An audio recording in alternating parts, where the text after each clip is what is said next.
maitintis naujoviškai. Tirpalais į kūną, tai tada skrandžio užimti nereikia.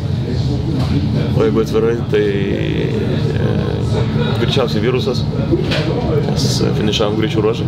Pagerėjimas buvo, bet kol davažiavom tos 460 km.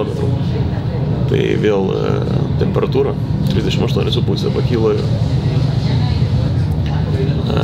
ir purto. Tai tiesiog nuėjau pas gydytojus, paprašiau, kad fiziologinių tirpalų ir kitų reikalų su lašalinė pastatytų padaryti, nes greitoji maratono diena. Tai turėsim daug darbo. Reikia kažkaip pasigauti. Panašu, kad po truputį spalvos pradeda ryškėti.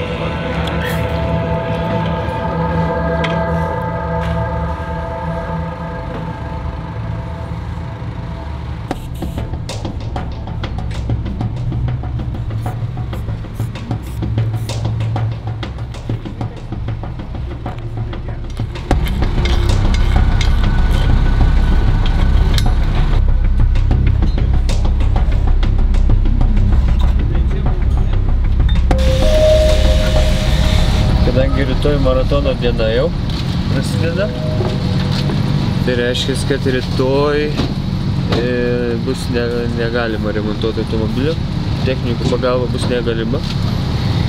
Tai 2 dienas turės važiuoti automobilis be mūsų. Tai turim paruošti automobilį nepriekaištingai, išleisti, viskas pilnai būt patikrinta, sutvarkyta. Tai šiandieną turim daugiau šiek tiek darbo.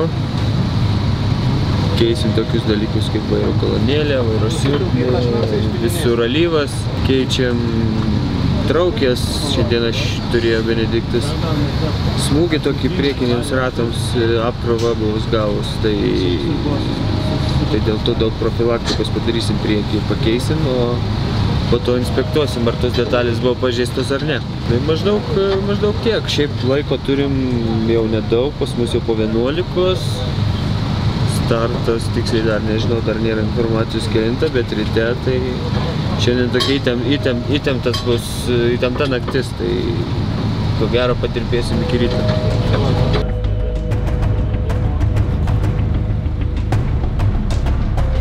Išėmėm linkusų vairo kolonėlę. Šitą pusę keleivę. Nieko, pakeisim kitą.